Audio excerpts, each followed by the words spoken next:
Kalau besok lusa kita pergi jalan-jalan ke Malino ke Jakarta, singgah salat maghrib,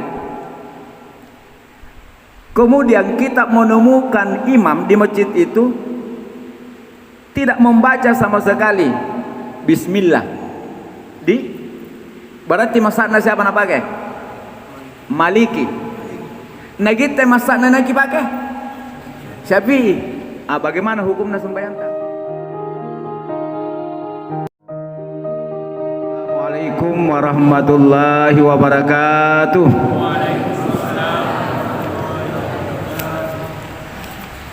Alhamdulillahi rabbil alamin, binikmatihi tatimmus salihat.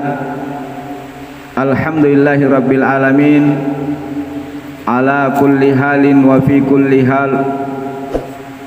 Wassalatu wassalam ala rasulillah Muhammadin wa ala alihi wa sahbihi wa man tabi'am bisanin ila yaumiddin, amma ba'du. Besok lusa kita pergi jalan-jalan ke Malino ke Jakarta, singgah salat maghrib,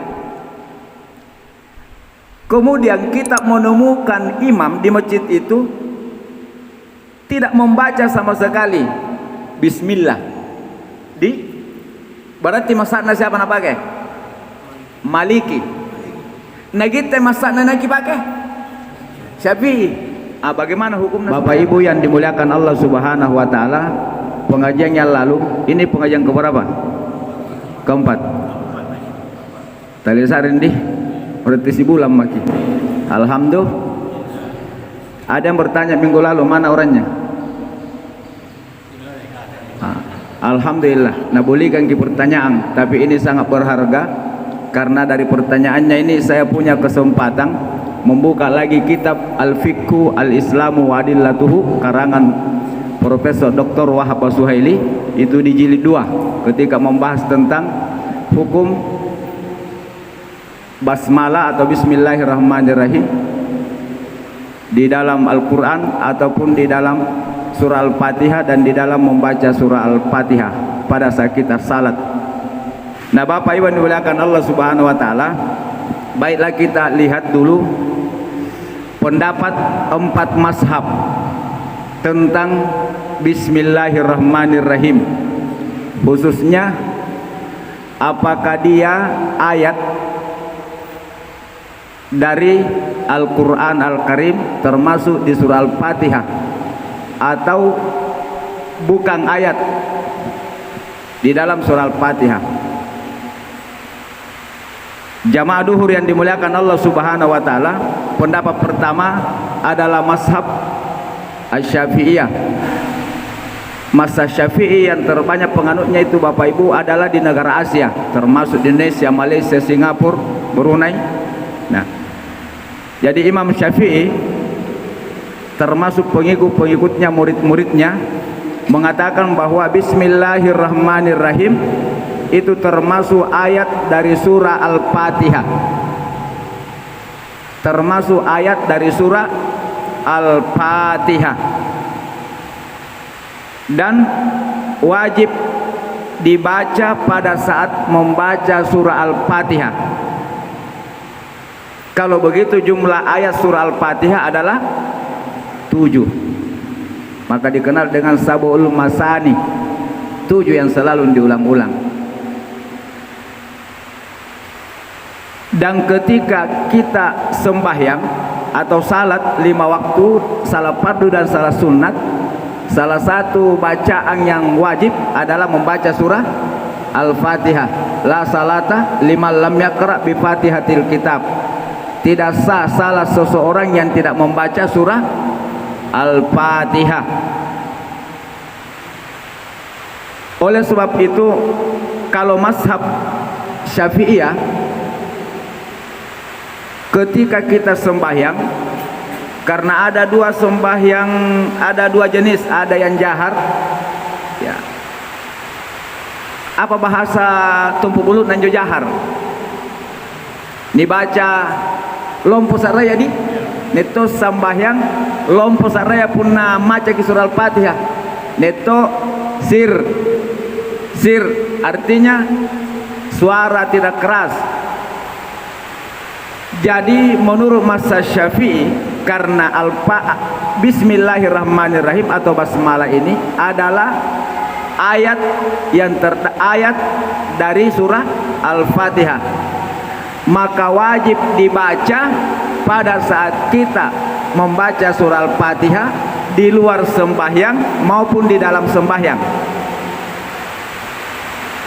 Dan ketika kita salat jahar, misalnya yang jahar itu maghrib, isya, subuh, kemudian yang sir adalah duhur, asar,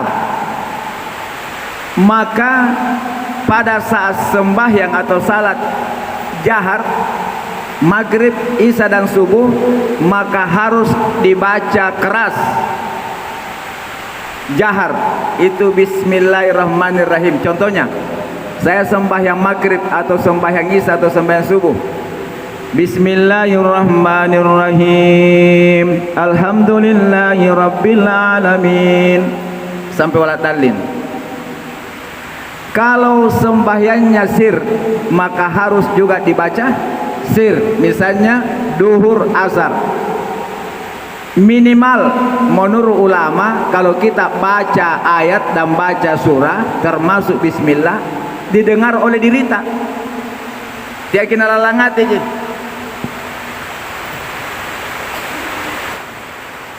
Jadi harus dibaca baik di salat jahar maupun di salat sir.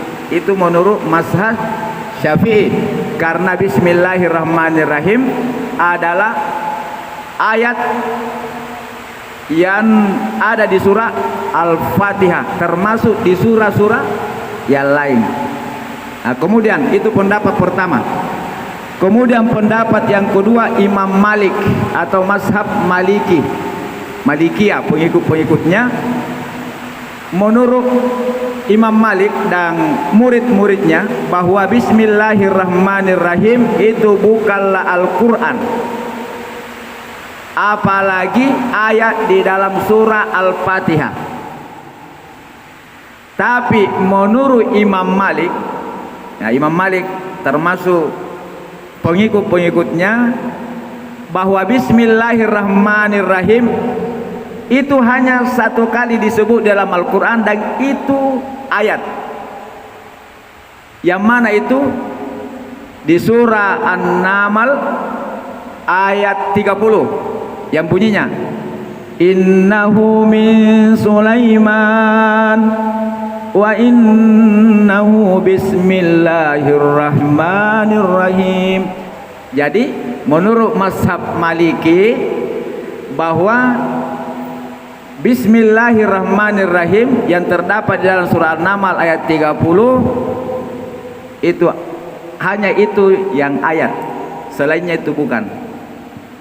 Jadi ketika murid-muridnya Imam Malik, termasuk Imam Malik, itu tidak membaca Bismillahirrahmanirrahim baik di salat yang sirri maupun di salat yang jahar, langsung Allahu Akbar, Alhamdulillahi Rabbil Alamin. Mazhab Maliki. Woi, Maliki kau toh penting kau masih yang terjadi tuh. Ini tuh apa gangan nah? Itu yang kedua. Jadi dia tidak baca Bismillah ketika dia salat, baik di salat sirri maupun di salat jahar. Misalnya duhur, asar yang sir, kemudian jahar maghrib, isya, subuh. Jadi langsung Allahu Akbar, doa iftitah, langsung Alhamdulillahi Rabbil Alamin Ar-Rahmanir Rahim Maliki Yaumiddin. Itu Maliki. Kemudian pendapat yang ketiga, yaitu pendapatnya Imam Abu Hanifah, namanya mazhab Hanafiyah. Bismillahirrahmanirrahim menurut Imam Abu Hanifah atau mazhab Hanafiyah bahwa Bismillahirrahmanirrahim itu adalah Al-Quran. tapi bukan bahagian daripada ayat di surah Al-Fatihah. Tetapi Imam Abu Hanifah membaca Bismillahirrahmanirrahim baik di salah sir maupun di salah jahar. Jadi dia tidak menganggap bahwa Bismillahirrahmanirrahim itu ayat di surah Al-Fatihah. Tetapi Imam Abu Hanifah tetap membacanya ketika beliau salat, baik salatnya itu sir maupun jahar. Jadi misalnya salat duhur, Allahu Akbar, Bismillahirrahmanirrahim, Alhamdulillahirabbil alamin. Kalau salat maghrib, Allahu Akbar, Bismillahirrahmanirrahim, Alhamdulillahirabbil alamin. Mazhab siapa? Mazhab Abu Hanifah. Nah udah ki bismillah, nah alhamdulillah dia baca semua. Itu mazhab Abu Hanifah.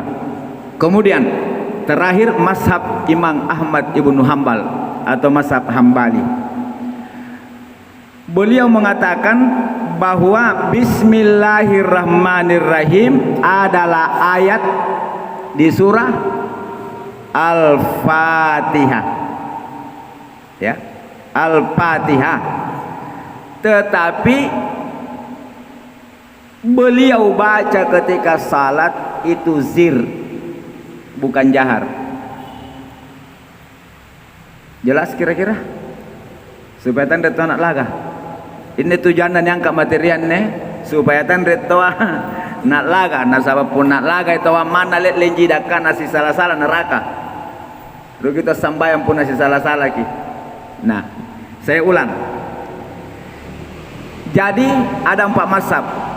Kalau mazhab Asy-Syafi'iyah, ayat dan dibaca di dalam salat, dan di tempat-tempat lain itu juga ayat. Dibaca sirri ketika sembahyangnya sir, dibaca jahar ketika sembahyangnya jahar. Kalau mazhab Maliki, ini bukan ayat di seluruh Al-Quran kecuali di satu tempat. Di mana itu? Di surah An-Naml ayat 31, Juneka Nabi Sulaiman. Dan mazhab beliau tidak membaca Bismillahirrahmanirrahim ketika salat baik sir maupun jahar.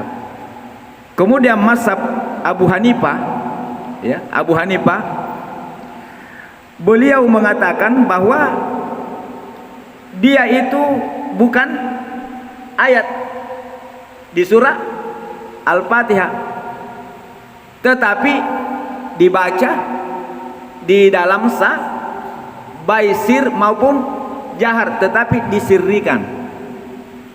Andek nalongko. Kalau mazhab terakhir Ahmad ibnu Hambal mengatakan bahwa dia ayat tetapi dibaca sir. Jelas? Ini pentingin nih. Kalau lagi-lagi itu pantar salah di tempat saya atau lampai berjamaah. Persoalannya, kalau besok lusa kita pergi jalan-jalan ke Malino ke Jakarta, singgah salat maghrib, kemudian kita menemukan imam di masjid itu tidak membaca sama sekali Bismillah, berarti masakna siapa nak pakai? Maliki. Nah kita masakna nak pakai Syafi'i. Bagaimana hukumnya sembahyang? Jangan dijadikan masalah. Kenapa? Karena semua punya guru, dan semua pasti kembali kepada Al-Quran dan Al-Hadis. Ini kan saya tidak sampaikan hadisnya Pak. Kalau disampaikan hadisnya sampai asar, apalagi kurang yang kita nah. Jadi Bapak Ibu yang dimuliakan Allah Subhanahu wa taala. Jadi seperti itu. Kita pergi, jadi misalnya di sini Ya. Di sini kan pakai mazhab Syafi'i di jahar. Ada juga biasa itu seperti baca sir. Berarti bukan Syafi'iyah yang dominan ikuti, tetapi bisa dua. Bisa Hambali, bisa Hanif Hanafiyah. Yang jelas jadi tapi andre paling populer ngeri kuneme ribantang kuane imang andre mintun namaca. Itu ini harus kita paham. Tapi jangan jadikan persoalan karena kita berjamaah. Yang jadi masalah tugas kita itu bagaimana orang bisa ke masjid. Jangan gara-gara bismillah bubar orang dari masjid. Itu pesannya guru-guru kita. Jangan karena bismillah antara jahar dan tidak, antara baca dan tidak, bubar dari masjid. Tapi tugas kita bagaimana orang-orang yang jarang ke masjid kita bisa bawa ke masjid. Bismillahirrahmanirrahim. Alhamdulillahirabbil alamin arrahmanirrahim maliki yaumiddin. Iyyaka na'budu wa iyyaka nasta'in. Ihdinas siratal mustaqim siratal ladzina an'amta 'alaihim ghairil maghdubi 'alaihim waladdallin. Amin amin ya rabbal alamin. Subhanakallahumma bihamdik asyhadu an la ilaha illa anta astaghfiruka wa atubu ilaik. Wallahu a'lam bissawab. Wassalamualaikum warahmatullahi wabarakatuh.